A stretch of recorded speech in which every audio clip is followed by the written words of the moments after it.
이제 요한복음 21장 15절부터 25절 말씀, 우리 한 목소리로 하나님의 말씀 같이 받겠습니다.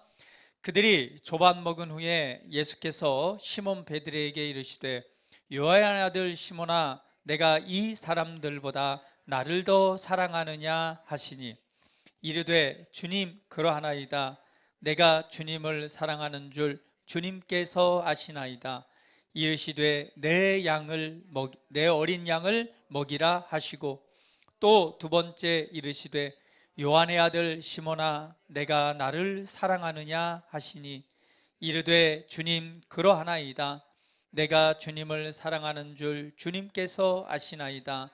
이르되 내 양을 치라 하시고, 세 번째 이르시되 요한의 아들 시몬아, 내가 나를 사랑하느냐 하시니, 주께서 세 번째 내가 나를 사랑하느냐 하심으로 베드로가 근심하여 이르되, 주님, 모든 것을 아시오매 내가 주님을 사랑하는 줄을 주님께서 아시나이다.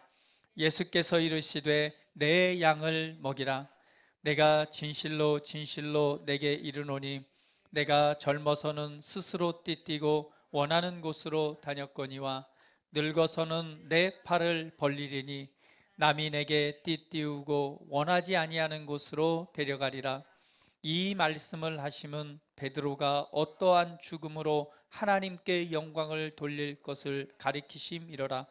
이 말씀을 하시고 베드로에게 이르시되 나를 따르라 하시니, 베드로가 돌이켜 예수께서 사랑하시는 그 제자가 따르는 것을 보니, 그는 만찬석에서 예수의 품에 의지하며 주님을 파는 자가 누구니까 묻던 자더라.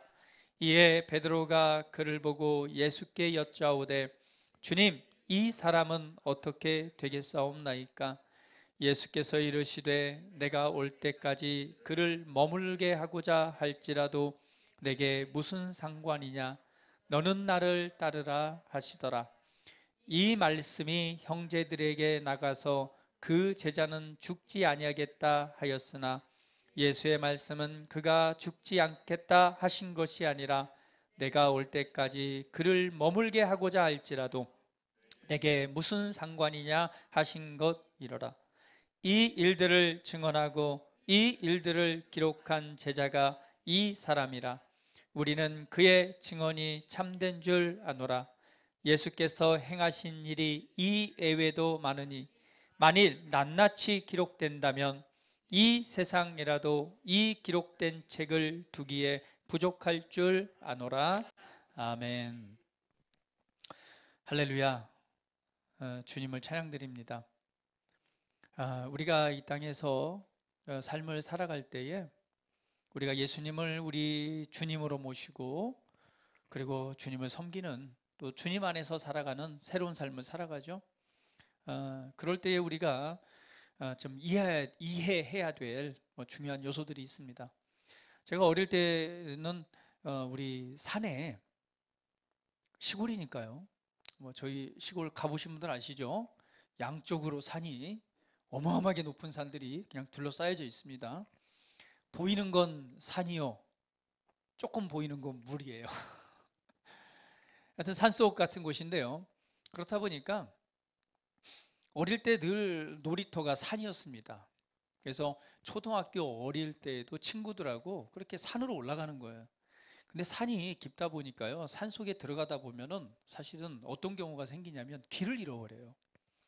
산으로 들어갔는데 이게 어디로 나오는지를 모르는 거예요. 그래서 막 몇 고개를 넘어요. 너무 해가 지어가면 또 금방 거기는 해가 지거든요.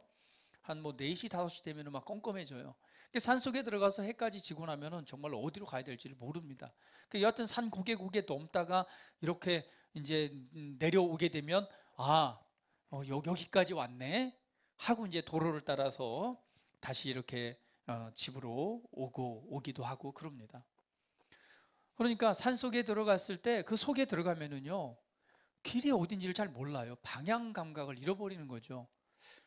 나침반 하나 들고 있으면 좀 알지 모르겠지만, 그러다 보니까 막 이곳저곳 헤매이다가 이렇게 빠져나오고 하기도 합니다. 오늘 우리가 신앙생활을 할 때도 그 하나님의 큰 그림을, 그리고 하나님께서 이루어 가시는 그 시대를 우리가 분별하고 바라볼 필요가 있습니다. 여러분, 하나님께서 천지를 창조하셨습니다. 그리고 사람을 만드셨죠.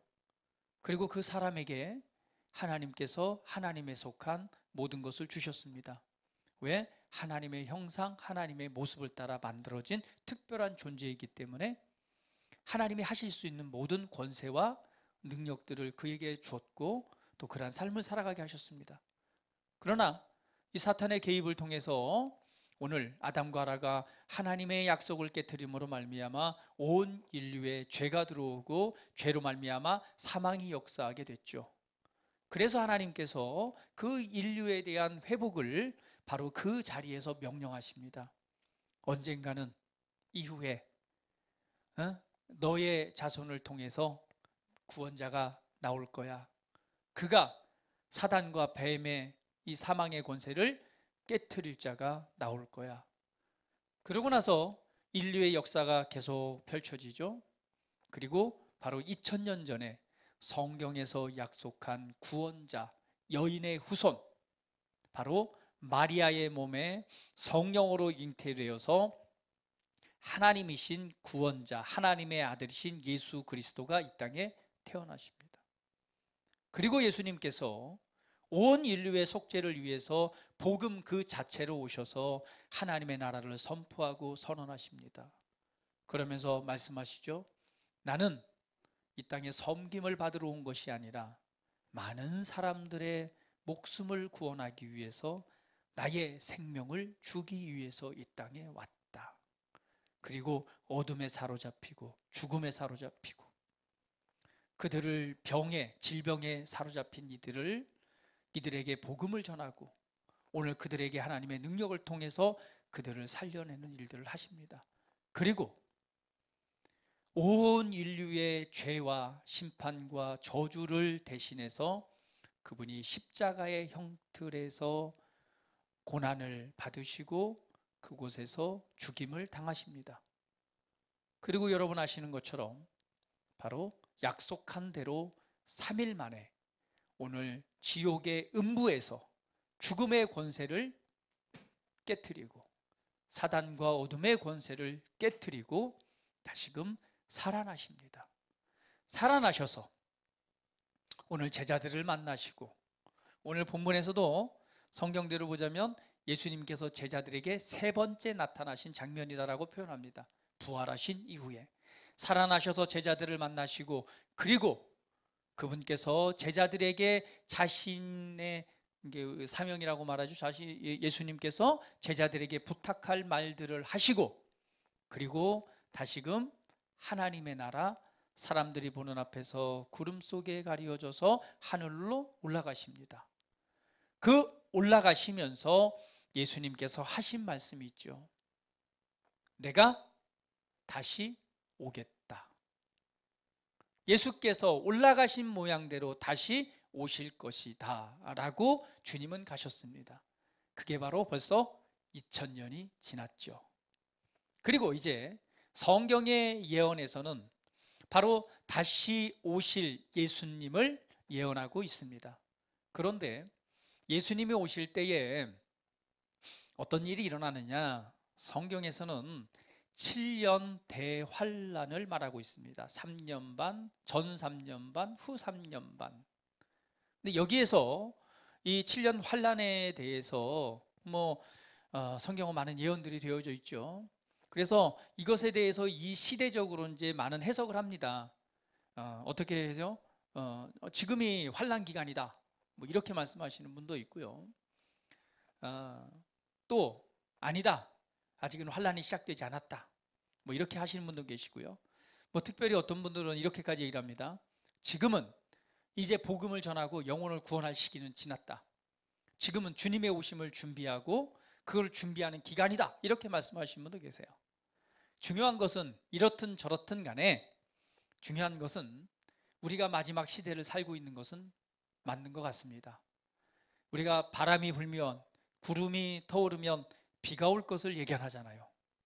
그것처럼 이 시대로 볼 때도 성경의 예언들이 성취되어져 가는 것을 보면 분명한 것은 우리가 마지막 시대를 살고 있다라고 하는 것입니다. 그 시기가 우리가 생각하는 것보다 빠를 수도 있습니다. 그런데 중요한 것은 이것입니다. 오늘 저는 그렇게 생각해요. 오늘 모든 민족, 모든 사람에게 복음이 전해져야지만이 그 끝은 올 거다라고 말씀하시죠. 주님은 우리를 사랑하셔서 모든 민족, 모든 사람이 구원을 얻기를 원하십니다. 그런데 기독교, 구원받은 그 영혼들의 이 퍼센테이지를 보면 70억 인구 중에 너무너무 적어요. 너무너무 적은데, 그래서 하나님께서 아마 이 마지막 세대가 돼갈수록 기독교에 대한 핍박과 복음을 전하기 어려운 시대들이 더욱 다가올수록 마지막 추수 때가 있을 것이다 라는 생각이 듭니다. 마지막 하나님께서 추수의 일, 더 많은 영혼을 구원해서 구원에 이르게 하는 복음이 폭발적으로 일어나는 부흥의 시대가 반드시 올 것입니다. 할렐루야. 반드시 옵니다. 그러한 일들이 정말로 일어나고 있습니다. 이슬람 국가에서 기독교를, 그 하나님을 만나고 믿는 비율이 높아지고 있죠. 유대인들이 하나님을 만나고 크리스찬으로 개종하는 일들이 막 생겨나고 있죠. 근데 더 나아가서는요, 그런 복음의 역사들이 나타날 것이고, 또 우리가 살고 있는 이 나라 이민족 가운데 지금 이 시대를 보면 교회가 얼마만큼 참 어려움에 처해 있는가. 이것은 분명히 한국 교회가 달라져야 되는, 다시금 변화돼야 될 그런 중요한 시점이기도 합니다. 그러나 이 한국에도요, 오늘 부흥의 새 역사가 일어날 것입니다. 할렐루야. 그러면 오늘 우리가 주님의 오심을 바라보며 분명한 것은 마지막 시대를 살고 있을 때 우리는 이 시대에 우리가 어느 위치에서 어떻게 삶을 바라보고 우리가 주님 안에서 삶을 살아가야 될지 오늘 본문을 우리가 살펴보면서 좀 더 깨어있는 우리 믿음의 삶을 살아내기를 원합니다. 그래서 제목을 주님을 위해 사는 삶을 바라보라라는 제목으로 하나님의 말씀을 나누기는 합니다. 오늘 본문 제목은 여러분 잘 알다시피 이 베드로가 누군가요? 누구보다도 참 열정적이고 주님을 뜨겁게 행동으로 사랑했던 사람이 바로 베드로입니다. 제가 여러분을 쫙 보니까 여기서 베드로 같으신 분은 안 보이는 것 같아요. 아마 좀 끝까지 길게 오래 가실 요한과 같은 성품들이신 것 같은데, 모든 제자들은 다 순교당했지만 저기 요한은 끝까지 갔잖아요. 베드로 굉장히 열정적이고 뜨겁게 주님을 행동으로서 사랑했던 사람입니다. 여러분 잘 아시다시피 행동파잖아요. 우리 지난번 말씀에서도 보시 막 물렁이는 파도에 예수님이 다가오실 때, 물을 밟고 다가오실 때 모든 제자들이 와, 유령이다, 유령이 나타났다 막 벌벌 떨 때에 베드로는 그 말씀에 따라서 그냥 담대하게 그 일렁이는 파도를 바라보면서 그냥 물길을 내려서 물을 걸었던 그런 담대함이 있었던 사람이고, 주님이 말씀하실 때마다 가장 먼저 대답하고 주는 그리스도시요 살아계신 하나님의 아들입니다 라고 열정적으로 대답하기도 하고, 그 주님이 나는 십자가를 못 박혀 죽을 것이다 라고 했을 때 그런 일이 있어서는 안 됩니다 라고 또 강력하게 말하다가 사단아 내 뒤로 물러가라 라고 하면서 네가 사람의 일을 생각하고 하나님의 일을 생각하지 않는도다 라고 또 그런 말을 듣기도 하고, 너무나도 뜨겁게 사랑했는데 드디어 주님이 십자가에 못 박혀 죽으실 때에 이 열정적인 베드로에게 주님께서 잡히시던 밤에 말씀하시죠. 야 베드로야, 베드로가 다른 사람은 다 주를 떠나도 나는 주님을 떠나지 않을 것입니다. 제가 누군지 아세요? 다른 사람은 다 주님을 모른다 해도 나는 결코 주님을 떠나지 않고 주님을 따르겠습니다. 죽으면 죽으리라. 그냥 그렇죠. 뭐 다 표현 안 돼. 그렇게 말했을 거예요. 주님 죽는 곳에 나도 죽고, 주님이 잡히시는 곳에 나도 잡히고, 주님이 가시는 곳에 나도 함께 가고, 아마 이렇게 열정적으로 얘기했던 것 같아요. 그럴 때 주님 말씀하시죠. 야 네가 새벽 타를 울기 전에 네가 나를 3번을 부인하리라. 아마 그랬을 거예요. 절대로 그런 일은 없을 것입니다. 그런데 정말 주님이 잡히시던 그 밤에 열정적인 베드로는 잡아가는 그 군인들을 향해 칼을 뽑아서 말고의 귀를 팍 잘라버릴 정도로 굉장히 열정적이었죠. 그때 주님께서 드디어 잡혀가십니다. 그랬을 때 베드로가 함께 잡혀가겠다고, 가는 곳에 함께 가겠다고 했는데 사실은 두려웠는지 몰래 숨어서 예수님이 잡혀가신 그 밤에 거기를 가죠. 그럴 때 거기에 있는 베드로를 보고, 불을 쬐고 있는 베드로를 보면서, 야, 너 저 예수님과 함께 했던 예수님을 따르는 그 제자 아니야? 라고 했을 때 베드로는 두려움에 떨어져 얘기를 합니다. 아니야, 나 저 사람 알지도 못해. 또 묻습니다. 그런데 나중에는 어떻게 해요? 그 예수님을 저주하면서까지 부인했다라고 성경은 기록합니다. 그러고 3번을 부인하고 나니 꼬꼬댁 하면서 꼬꼬댁은 아니죠. 꼬끼 하면서 이 닭이 우는 소리를 듣고 그제서야 예수님이 하신 말이 기억이 되죠. 그때의 이 베드로의 심정이 어땠을까요? 참 너무 마음이 아프고 너무 좀 어떤 비참하고 막 이런 마음이 들었을 것 같아요. 누구보다 예수님을 사랑했고 예수님을 신뢰했고 예수님을 믿었던 내가 예수님을 저주하기까지 3번이나 저주하면서 이렇게 부인했다니, 그걸 깨닫고 나서 아마 많은 눈물을 흘렸을 것 같아요. 그리고 예수님이 십자가 못 박혀 죽으십니다. 그리고 예수님이 부활했다는 소식을 듣고 여자들에게 듣죠. 그러고 나서 제일 먼저 달려가서 무덤가를 보고 빈 무덤을 봅니다. 와, 정말 예수님이 말씀한 대로 살아나셨을까? 그러나 제자들은 혹시 자기들의 요양을 어려움을 당할까봐 오늘 마가의 다락방에 이 다락방에 모여서 무서워서 떨고 있습니다. 그럴 때 문을 잠궈놓고 있을 때에 호련히 예수님께서 갑자기 쑥 나타나시면서 평안하라, 평안하라, 평안하라 라고 하시면서 오늘 제자들을 만나 주십니다. 그리고 예수님께서 계속 제자들과 동행했던 것이 아니라 예수님이 만나주시고 사라지시고 만나주시고 사라지셨는데, 이제 이 베드로와 제자들이 뭘 했느냐? 주님도 계시지 않고 그래서 나는 고기나 잡으러 갈란다 라고 하면서 오늘 21절에 디베랴 갈릴리 호수에서 제자들이 뭘 하느냐? 바로 함께 다른 제자들과 함께 물고기를 잡으러 가게 되죠. 시몬 베드로가 나는 물고기 잡으러 가노라 하니 그들이 우리도 함께 가겠다고 나가서 배에 올랐으나 그날 밤에 아무것도 잡지 못했다라고 말합니다. 고기나 잡으러 가야 되겠다 하고 고기를 밤새워 잡는데도 한 마리도 잡지 못했죠. 그때 날이 새어갈 때에 예수님께서 바닷가에 서셨으나 제자들이 예수님을 알지 못했습니다. 예수님께서 이렇게 말씀하시죠. 얘들아, 너희에게 고기가 있느냐? 그랬더니 제자들이 없습니다 라고 말을 하죠. 밤새워 잡았는데도 없습니다. 그때 예수님께서 이렇게 말씀하십니다.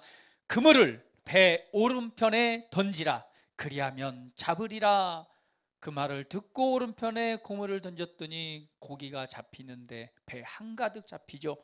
그 고기를 세어보니 바로 153마리였더라 해서 153 볼펜이 나온 거예요. 모나미에서 나왔죠. 153 볼펜 153마리.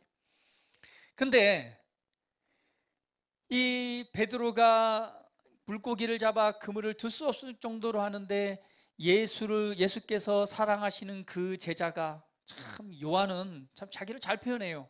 요한복음에 요한이 있었잖아요. 항상 자기를 말할 때 뭐라고 하면 예수님이 지극히 사랑하시는 그 제자, 사랑받는 제자, 함께 있었던 제자 이렇게 말해요. 사랑하시는 요한이 말을 한 거죠. 뭐라고? 베드로에게 야, 주님이야. 그때에 시몬 베드로가 벗고 있다가 주님이라는 말을 듣고 겉옷을 두른 후에 바다에 뛰어내려서 주님 앞으로 쫙 달려갑니다.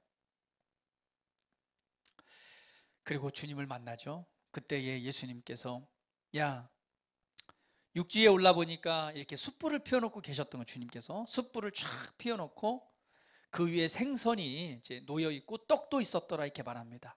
그리고 예수님께서 지금 잡은 생선을 좀 가져오라. 그리고 예수님께서 그 숯불에 생선을 맛있게 굽습니다. 그리고 떡도 딱 준비되어 있죠. 그리고 말씀하죠. 와서 이 아침을 함께 먹자라고 하면서 아침을 제공을 합니다. 그때의 제자들이 주님이신 줄 아는 고로 당신이 누구냐 감히 묻는 자가 없었고, 예수께서 가져서 떡을 가져다가 그들에게 주시고 생선도 그와 같이 하셨다라고 말합니다. 이것이 바로 예수님께서 죽은 자 가운데서 살아나신, 부활하신 이후에 세 번째로 제자들에게 나타나신 장면입니다. 아마 예수님, 베드로는 만감이 교차했을 것 같아요. 그렇죠? 정말 예수님을 열정적으로 사랑했고 따랐지만 예수님을 저주하면서 부인도 했었고, 그리고 나는 고기나 잡으러 갈란다라고 밤새, 아마 그 마음이 그랬기 때문에 그랬을 것 같아요. 그냥 뭐 하겠어요. 고기나 열심히 잡았는데 없었고, 그때 주님이 다시금 찾아오셔서 그 기억이 나게 하셨죠. 베드로가 밤새 고기를 잡았을 때 고기를 못 잡은 적이 있었죠. 그때 예수님께서 깊은 데로 가서 그물을 던져라 했을 때에 바로 그 깊은 곳에 던졌을 때 배 한가득 고기를 잡고 나서 예수님 무릎에 와서 엎드려서 말씀하죠. 나는 죄인으로소이다. 나를 떠나소서 했던 베드로. 오늘 그 장면, 그 모습 그대로 다시금 예수님께서 베드로를 만나 주십니다. 바로 그러한 마음으로 주님 앞에, 주님이 정말 사랑의 주님이세요. 그냥 와서 얘기해도 좋았을 건데 밤새도록 고기 잡은 제자들을 위해서 오늘 아침을 맛있게 준비해서 오늘 그 베드로와 제자들에게 그것을 제공을 합니다. 그리고 조반을 맛있게, 아마 그 맛있는 것보다는 정말 눈물로 삶아 먹지 않았을까 이런 생각이 들어요. 그런데 시몬 베드로에게 주님께서 이렇게 말씀하시죠. 아침을 탁 먹은 이후에 요한의 아들 시몬아, 내가 이 사람들보다 나를 더 사랑하느냐. 베드로가 그전 같았으면 당근이지요 주님, 당연하지요, 제가 최고로 주님을 사랑하지요 라고 말했을 거예요. 그러나 그렇게 사랑한다고 고백하고 주를 위해 죽겠다고 했던 베드로가 사실은 정말 그런 상황이 됐을 때는 주님을 모른다 하고 주님을 떠나고 주님을 부인했던, 아마 주님을 정말 사랑하지만 그렇게 하지 못했던 어떤 자신의 모습과 이것이 만감이 교차됐을 것 같아요. 그래서 베드로는 이렇게 대답을 하죠. 이르되 주님, 그렇습니다. 내가 주님을 사랑하는 줄을 정말 주님께서는 아십니다. 그때에 주님께서 나의 어린 양을 먹이라. 그러고는 다시 한번 또 한 번 묻습니다. 요한의 아들 시몬아, 내가 나를 사랑하느냐? 그때에 다시 한번 대답합니다. 주님, 그렇습니다. 내가 주님을 사랑하는 줄 주님께서 아십니다. 그때에 다시 한번 예수님이 말씀하십니다. 나의 양을 치라. 그리고 세 번째 다시 한번 물으십니다. 요한의 아들 시몬아, 내가 나를 사랑하느냐? 주께서 세 번째 내가 나를 사랑하느냐 하심으로 베드로가 근심하여 이르되, 다시 한번 말씀하죠. 주님이 모든 것을 아시오매 내가 주님을 사랑하는 줄을 주님께서 아시나이다. 주님, 내 생각, 내 마음, 내 행동했던 거 모든 거 다 아시잖아요. 근데 정말 주님은 내가 내 마음으로, 내 중심으로 주님을 사랑하고 있는 거 아시잖아요 라고 하면서 주님의 말씀에 내가 주님을 사랑하는 줄 주님께서 아십니다 라고 했을 때 다시금 예수님께서 말씀하십니다. 내 양을 먹이라. 오늘 우리 이 장면을 보면서 우리는 많은 경우 이렇게 말해요. 이거는 목사님들 얘기 아닙니까? 특별하게 부르심을 받은 이들의 얘기 아닙니까? 아니요, 그렇지 않습니다. 이거는 주님을 사랑하는 우리 모두에게 하시는 주님의 마지막 부탁입니다. 주님과 우리는 사랑으로 연결된 관계입니다. 내가 하나님을 먼저 사랑한 것이 아니라 하나님이 먼저 나를 사랑하셨습니다. 주님이 먼저 나를 사랑해 주셨습니다. 요한일서 4장 10절은 그렇게 말씀하죠. 사랑은 여기 있으니 우리가 하나님을 사랑한 것이 아니요 하나님이 우리를 사랑하사 우리 죄를 속하기 위하여 화목 제물로 그 아들을 보내셨습니다. 사랑은 여기 있으니 우리가 하나님을 사랑한 것이 아니다라고 말씀하고 있습니다. 우리가 먼저 하나님을 사랑한 것이 아니라 그분이 나를 사랑해 주셨고, 그리고 그분의 최고의 사랑을 우리에게 보이셨습니다. 오늘 우리가 그 사랑을 알기 때문에 우리가 주님을 사랑하는 것이죠. 저와 여러분은 주님을 사랑합니다. 주님과 우리는 다른 관계가 아니라 사랑의 관계입니다. 하나님은 나를 최고로 사랑하십니다. 이 세상에 여러분 한 명만 존재한다 하더라도 예수님께서는 여러분을 구원하시고 여러분에게 생명을 주시기 위해서 오늘 이 땅에 오셨을 것입니다. 그리고 자신의 생명을 기쁘고 즐거운 마음으로 내어 드렸을 것입니다. 우리는 우리 주님과의 관계는 다른 관계가 아니라 사랑의 관계입니다. 오늘 베드로와 예수님의 관계는 제자이기 이전에 바로 사랑의 관계였습니다. 우리는 주님을 사랑합니다. 주님께서는 주님을 사랑하는 그 제자에게 오늘 말씀하시는 거죠. 무엇을 말씀하셨습니까? 바로 사랑을 확인한 이후에 자신의 양을 맡깁니다. 이것은 어떤 의미냐? 예수님께서 요한복음 10장에 보면 나는 선한 목자다 라고 말씀합니다. 예수님은 선한 목자로 이 땅에 오셨습니다. 예수님은 목자로 오셔서 양들을 위해서 자신의 목숨을 버리셨습니다. 그런데 그 선한 목자가 양들을 위해서, 영혼을 구원하기 위해서 자신의 목숨을 내어드렸던 것처럼 이제는 주님이 그 일들을 마무리하고 다시금 하나님의 아버지 품으로, 아버지의 나라로 가기 전에 오늘 이 베드로에게, 주님을 사랑하는 이들에게 오늘 마지막 부탁을 하는 거예요. 이제는 내가 선한 목자로 내 목숨을 버렸듯이 너도 양들의 목자가 되라. 그것을 위임하시는 거죠. 목자가 되라.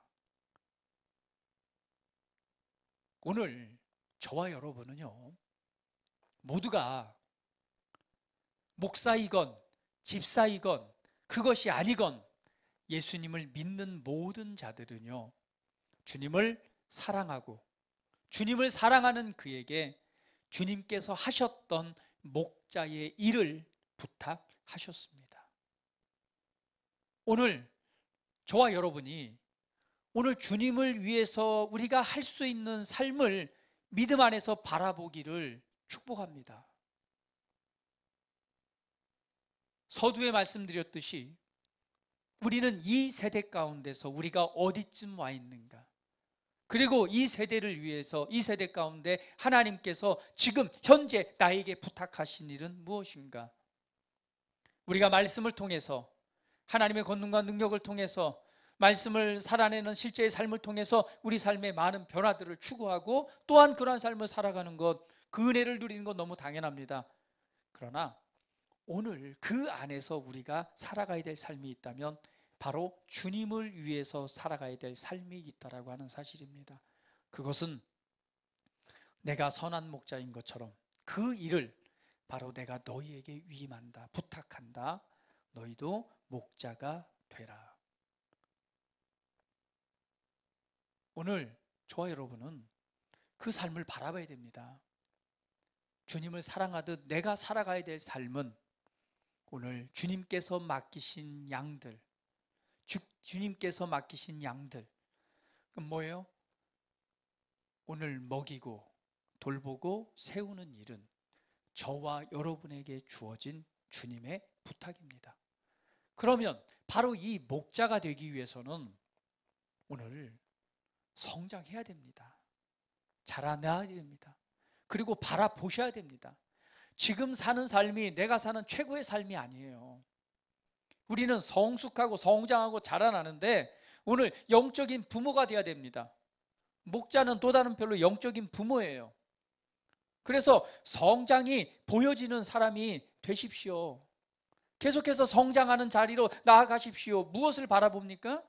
네, 나에게 주님이 맡기신 최고의 부르심의 삶을 여러분 바라보십시오. 마지막 때에 우리가 해야 될 일이 있습니다. 하나님께서 이 부흥의 때를 일으키실 때에 우리가 복음을 나눌 수 있는 자, 복음을 전할 수 있는 자, 그리고 이 복음을 통해서 사람을 세울 수 있는 그러한 영적 부모가 되어야 됩니다.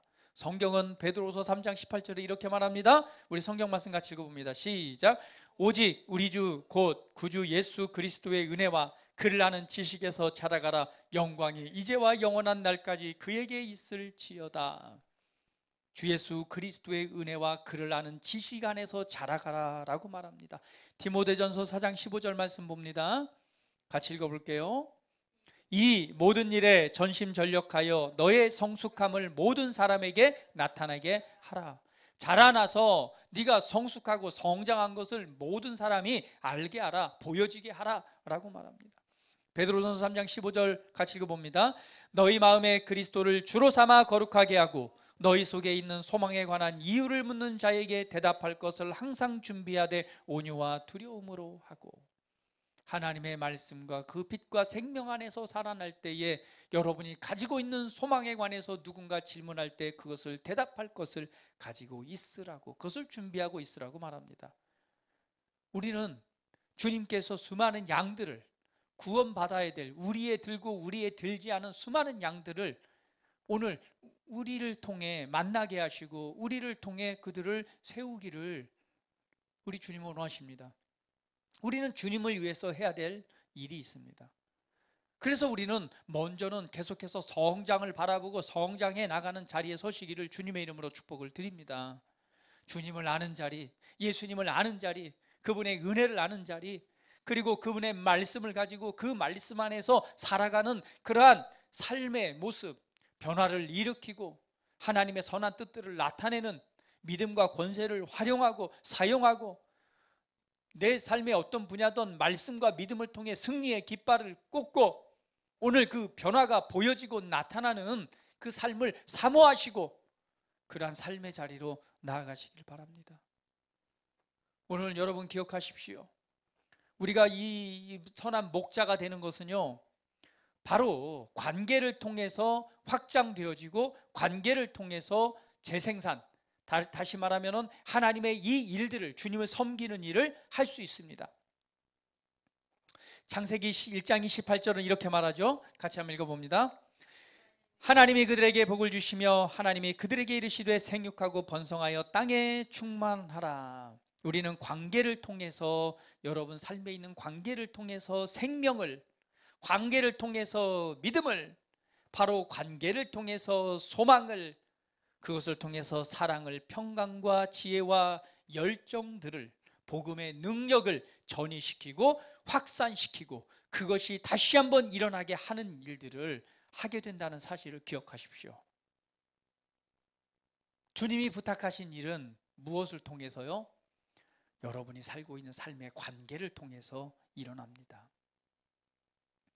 오늘 예수님께서도요, 하나님의 나라의 삶을 누구와? 제자들과의 관계를 통해서 확장시키고 제자를 통해서 그것이 또 펼쳐지게 했습니다. 오늘 우리가 살아가는 이 교회 생활도 하나님의 나라의 그런 삶의 방식을 확장하고 다시금 일으키는 일을 하는 곳이 바로 교회입니다. 디모데전서 2장 2절은 이렇게 말씀하죠. 같이 읽어봅니다. 시작. 또 내가 많은 증인 앞에서 내게 들은 바를 충성된 사람들에게 부탁하라. 그들이 또 다른 사람들을 가르칠 수 있으리라. 예수님께서 제자들에게 그것을 위임하고 부탁하셨듯이 바울이 브리스길라와 아굴라에게, 그리고 그들을 통해서 아볼로에게, 그리고 다시금 충성된 성도들에게 부탁했던 것처럼 오늘 그러한 일들이 이어져서 우리에게까지 오게 됐죠. 우리는 오늘 이 시대를 살아가면서 우리 또한 주님처럼, 믿음의 사도들처럼 오늘 우리에게 맡기신 주님을 위해서 사는 삶을 여러분 바라보시고 그러한 삶으로 나아가기를 예수님의 이름으로 축복을 드립니다. 그러면 이러한 관계를 확장하기 위해서 여러분 영혼을 구원하고 접촉하고 복음을 나타내기 위해서 돈도 많이 버세요. 돈도 많이 벌어야 됩니다. 시간을 자유롭게 활용할 수 있는, 이왕이면 그런 사업도 하세요. 왜? 우리가 사업을 하고 돈도 벌고 시간을 자유롭게 활용해서 더 많은 영혼들을 만나고 섬기고 주님을 위해 할 수 있는 일들을 바라보십시오. 이왕이면은요, 확장돼서 직원도 많이 두세요. 왜? 직원들에게도 그 관계를 통해서 뭐 해야 되니까? 복음을 전하고 영혼을 구원하고 그리고 새로운 세대를 일으켜야 되니까. 직장 안에서 관계를 통해서 이 일들을 일으키는 하나님의 아들들이 되어야 됩니다. 주님께서는 우리에게 모든 능력을 더해 주셨어요. 부유함도 주셨고 형통함도 주셨고 필요를 따라 공급하시는 모든 것을 이미 공급해 놓으셨다고 말씀하고 계십니다. 어떤 복을 받았냐? 아브라함의 복을 이어받을 자라고 말합니다. 아브라함의 상속자래요. 아브라함이 어떤 사람입니까? 얼마나 하나님 앞에서 보면 얼마나 복을 받은 사람이에요.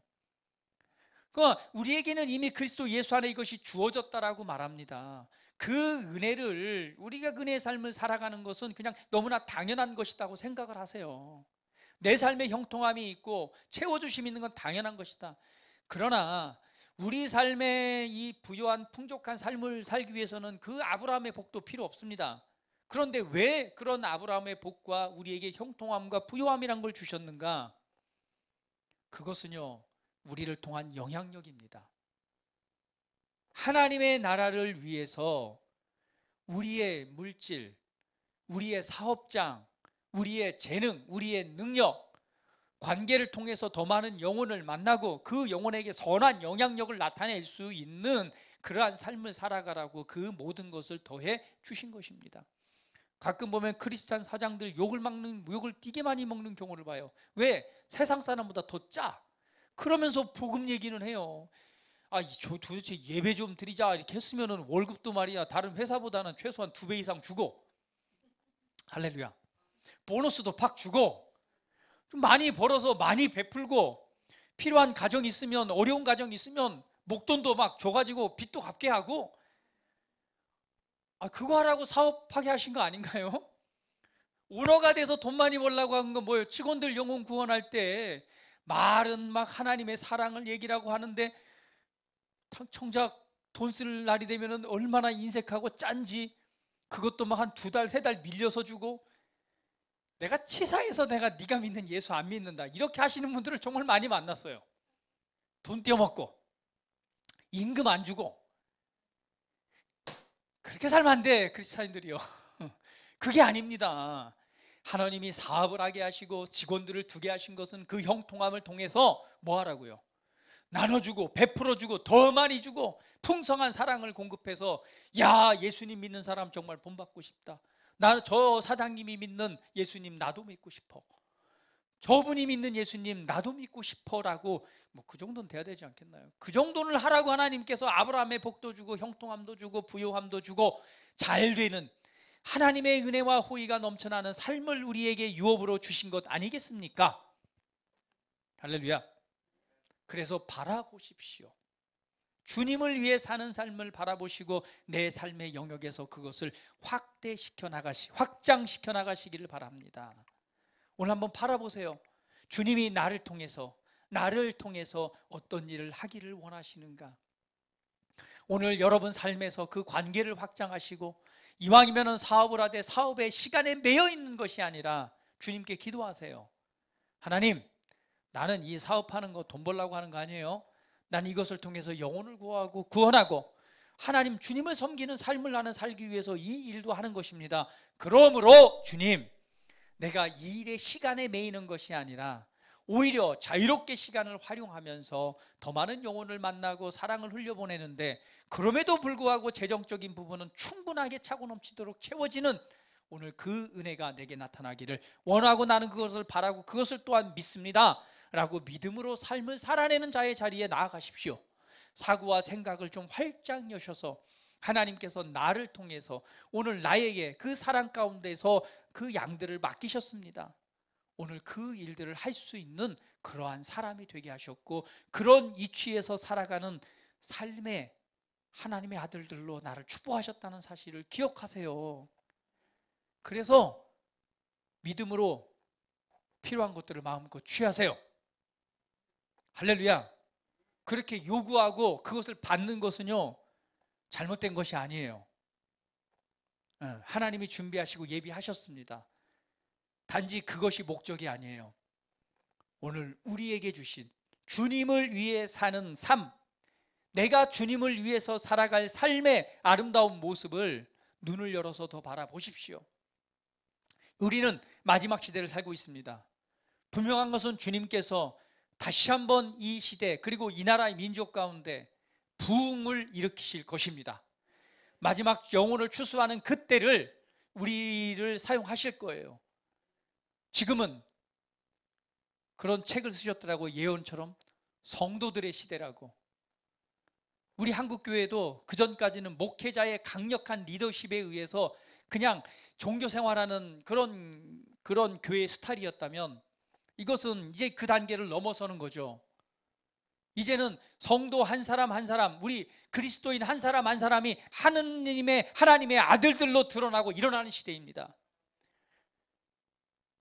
목사만 병든 자에게 손을 얹으면 낫는 것이 아니라, 여러분 안에 있는 생명과 여러분 안에 있는 권세와 여러분 안에 있는 하나님의 능력이 질병을 치유하고 삶의 변화를 일으키고 영혼을 구원하는 하나님의 아들들이 나타나는, 하나님의 아들들이 하나님의 역사로 드러나는, 모든 피조물들이 고대하는 하나님의 아들들이 나타나는 시대가 바로 우리가 살아갈 시대입니다.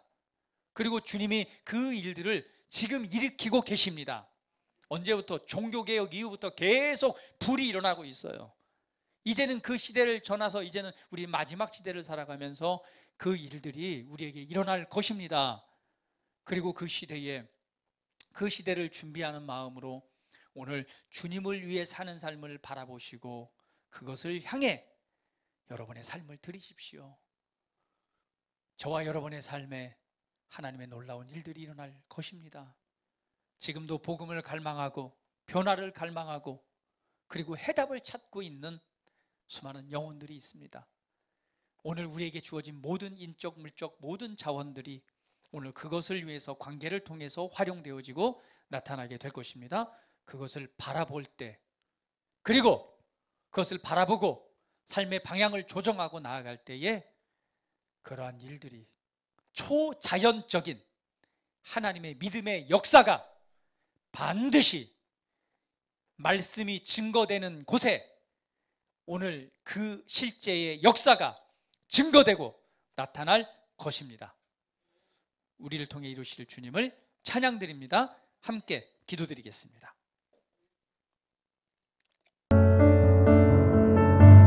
여러분, 받은 말씀을 상고해 보시면서, 주님, 그렇습니다. 오늘 정말 하나님께서 나를 사랑하시고 사랑 가운데서 나를 통해 하시고자 하는 하나님의 놀라운 일들을 다시금 우리의 눈을 열어 바라보게 하시니 감사합니다. 우리의 인생, 우리의 삶, 그냥 거저왔다 거저가는 인생이 아니라 정말 우리에게 나를 향한 최고의 부르심이 있습니다. 주님을 위해 사는 삶입니다.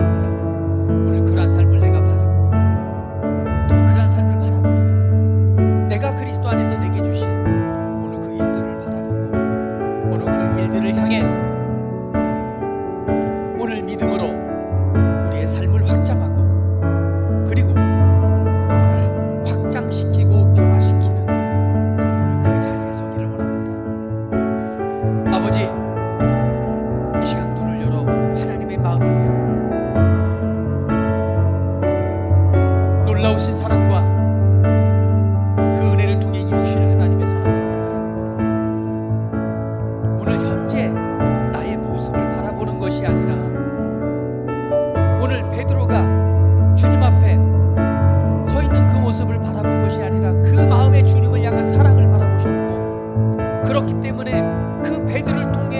성령에 이루어질 그 일들을 바라보며 오늘 복음의 능력을 맡기셨습니다. 이후에 베드로가 성령을 받고 담대하게 우리 주 예수 그리스도의 복음을 전할 때에 그 한 날에 3,000명, 5,000명이 그 말씀을 듣고 회개하고 돌이켜 오늘 예수님을 주로 영접하고 하나님의 자녀로 거듭나는 놀라운 일들이 일어났습니다. 예수님을 부인하고 저주하면서까지 예수님을 떠났던 그 베드로가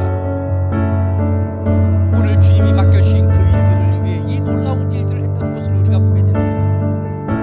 현재 나의 모습이 전부가 아니라 오늘 주님이 나를 바라보시는 아름다운 모습이 있습니다. 나의 부르심이 있습니다.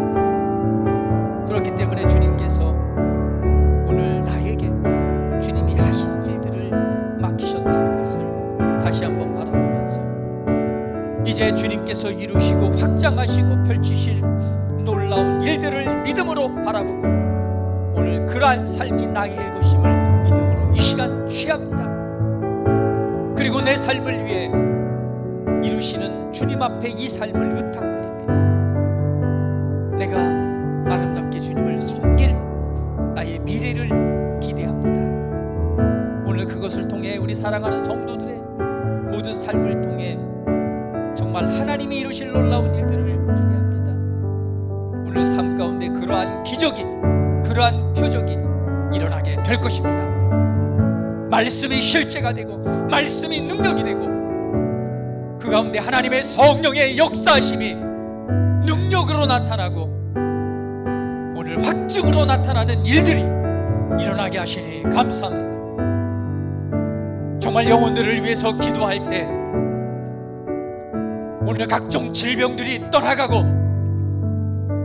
생각과 마음에 억눌렸던 삶의 자유가 임하고 소망과 믿음과 회복과 생명의 능력의 역사가 나타나게 될 것입니다. 삶에 필요한 모든 문제들이 해결되어지고 오늘 그러한 삶이 실제가 되는 역사들이 나타날 것입니다. 오늘 이 시간 우리가 나를 부르신 주님의 최고의 부르심을 바라봅니다. 그리고 주님을 의지하고 신뢰합니다. 주님, 하나님의 선한 뜻들을 이루어 주시니 감사합니다. 주님만을 사랑합니다.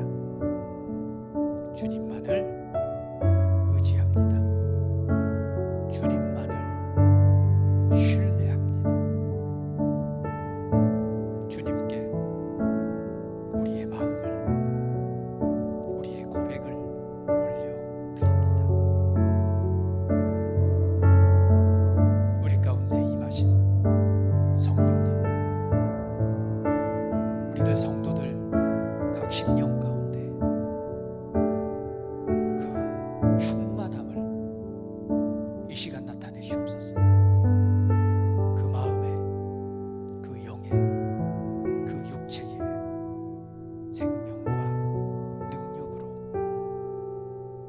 이 시간 그 충만함을, 하나님의 모든 충만하심을 이 시간 나타내 주옵소서. 임하셔서 충만함으로 아버지의 큰 빛의 영광 나타내 주옵소서. 감사합니다. 주님만을 사랑합니다.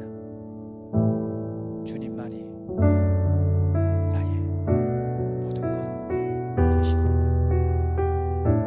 주님만을 사랑합니다. 주님만을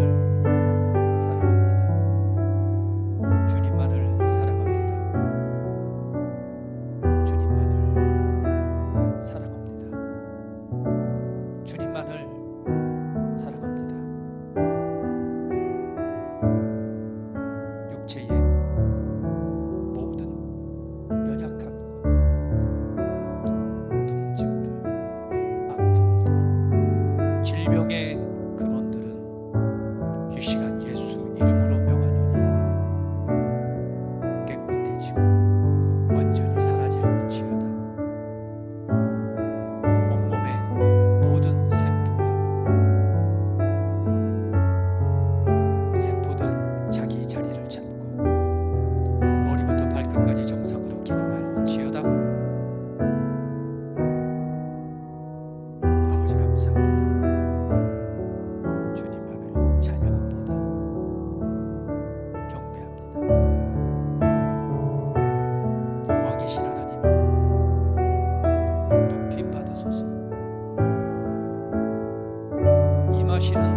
성령